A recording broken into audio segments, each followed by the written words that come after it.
Wonderful thing this. We start by commenting this thing so it doesn't really work anymore. It's the same way you did it last time. Nothing new under the sun. Just instead of using Shift Alt A for uncommenting, I comment by using Shift Alt A or Option A, of course, if you're on Mac. So let's read this. I don't think any of you think this is code, but let's read this anyway. And I want to, okay, yeah. Okay, I can't do everything right? But I can do this. There you go. So as you can see above, I think this is the text I'm going to read. Actually, I'm going to read it right out because I think it's good. We can discuss around it. As you can see above, there are various ways to select and apply properties within CSS. And the methods mentioned just scratch the surface. I want to really underline that. There are links in the course room which leads you to read more about different kind of selectors that are out there, and there are plenty. However, this approach to selection and styling requires that elements maintain a precise structure for the properties to apply correctly. So, this is really something that you have to think about.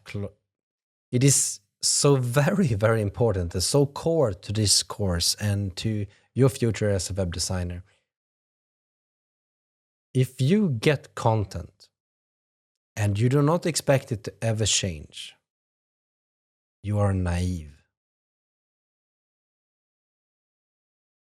If you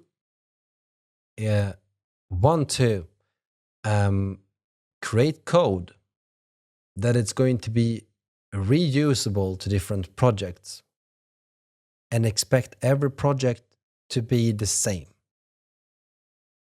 I don't know what you're thinking at all.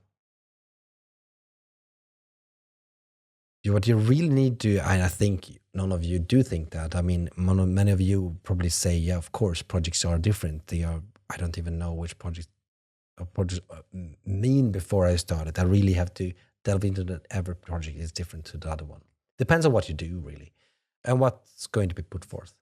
So just like, if that was not the case, this would not be a course in an academic course, because, you know, some robot will do everything for you.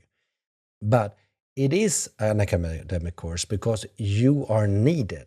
You need to think. So, the structure will change depending on different projects and different context and different content. So, with that said, I cannot write this and think that it's reusable, because the relation that body has a header, the body has a main, and that they always need these things. Now, I know these are not looking good, but if they were, imagine that this is a good design. Having selected them using these kind of selectors really demands that I maintain exactly that structure again, and exactly those elements again in every time I use this code. So every time I want the reusability of my code. Now, this is very little code, but imagine I wrote 20,000 lines, which is not uncommon, 20,000 a line of code to design something based on one single structure, and then I'm going to the next project and I cannot reuse any of that. How much money and time did I not waste then? And I'm not going to be able to, you know, articulate this enough. No customer, no employer would ever pay for that.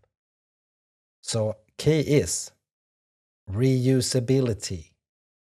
I don't want to have to write the same code 1,000 times. I want to be able to reuse the code I've written well in all other projects, in in all new situations.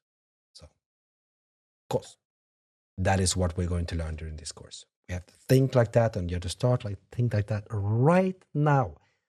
Step away from any other way of thinking and saying, "Oh, I'm going to start by doing this because it seems simple. I understand it, and now." Well, it is important that you understand it, but that's kind of the limit. Then you stop doing that and you start doing other things. Okay. Um, so to enhance reusability of our styles, we primarily use two methods: components and utilities. Components focus on parts of the page that often remain the same, such as navigation bars, buttons, and forms.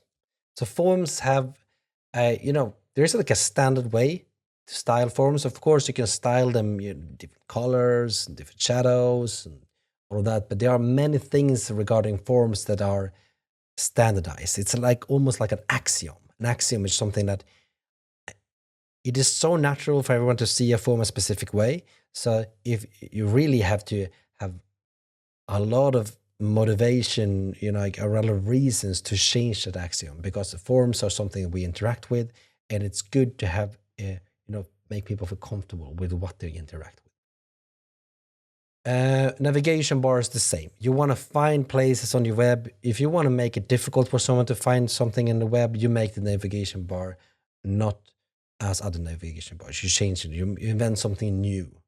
But if you do that, you also make it difficult for others to find where you want them to find the places where you want them to go. So why would you do that? And there are quite a bit of structures out there that are very similar, and the only thing we change in them are some colors and some shadows and some decorational stuff. And these things, well, I could actually just write CSS there for such a component, as long as I do not write CSS poorly, that in such a manner that I depend on it using the same kind of elements, but I partly depend on there being a similar structure. Well, if I can do that, I can write a component that is reusable across projects and easy to maintain. So what is utilities then? Well, instead of writing code that really treats the whole component of navigation or the whole component of forms, there you can also write code that with easy syntax, you don't have to write the CSS for it, because the utilities have already been pre-written, and you always need these kind of utilities, like different sizes of fonts or different colors or different backgrounds or different, there's so many things you can do in utilities: padding, margin, border, all of these standard things, but you need different sizes. So instead of me explaining this further, I think you'll get a clear view of what utility is later on when I show it to you. So this explanation is, of course, a simplification, and we'll address this topic more comprehensively later in the course. Both methods are frequently used together, although developers lean more towards one than the other. So, for example, if you meet one of my colleagues, she is definitely leaning towards using utilities more than me. But I use component more than her, but I don't think poorly of utilities at all. I think they are great, and I love them, and I seem to use them more and more as time flies by. But I really think that there is a use case for components as well. The methods necessitate moving away from exclusive use of type selectors. So you cannot do the things I said up there. You cannot do this. Doing that will make things difficult for you when you create components and write your reusable code. As shown above, so to using class selectors, so you need to change that. Instead of using type selectors, use class selectors. Class selectors is just much easier to write in this case. They are kind of logical as well. This is why after resetting and applying default styles, we begin using class selectors as soon as possible. And that is in the next video. Let's start by creating a couple of utility classes in that one.